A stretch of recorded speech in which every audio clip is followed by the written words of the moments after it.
आज प्रथम थर मुझे देखुची अनुभव करुँ जो जगार ये लोक मान पाद पड़े निश्चित से स्थान से अनुष्ठान उन्नति तो हुए।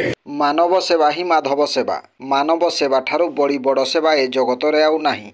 केन्दुझर जिला घटगां ब्लॉक अधीन ढेंकीकोटर सेवा फाउंडेशन पक्षरु दिव्यांग मानक पई विश्वास भरोसार हाथ बढ़ाई पिता माता तुल्य निरंतर सेवा कार्य जारी रखिछि। केन्दुझर जिलार विभिन्न स्थान रे सेवा कार्य चालू रखिथिबा बेले विशेष करी दिव्यांग मानकर सेवा करी समस्तଙ୍କ प्रशंसार प्रिय पात्र होई पारिछि दीर्घ वर्षर सेवा फाउंडेशन। सेवा फाउंडेशन आनुकूल्य रे ढेंकीकोट अंतर्गत गदाधरपुर ठारे दिव्यांग मानक पई वृत्ति एक स्वाभिमानी सेवार गृह प्रवेश उत्सव आज अनुष्ठित हो जाइछि। राष्ट्रीय स्वयंसेवक संघर अखिल भारतीय सेवा प्रमुख राजकुमार मोटालेजी गृह प्रवेशर शुभ उद्घाटन करिथिबा जणा पड़िछि। उक्त कार्यक्रम रे आरएसएस रो क्षेत्रीय सेवा प्रमुख दीपक राउतरायଙ୍କ सह प्रांत प्रचारक असित साहू बालेश्वर संघ चालक कामपाल साहू और वृत्तिर प्रतिष्ठाता सांसद अनंत नायकଙ୍କ सह बहु दायित्व संपन्न व्यक्ति एही शुभ उद्घाटन समारोह रे उपस्थित थिबा जणा पड़िछि। ब्यूरो रिपोर्ट जनजागरण ओडिया।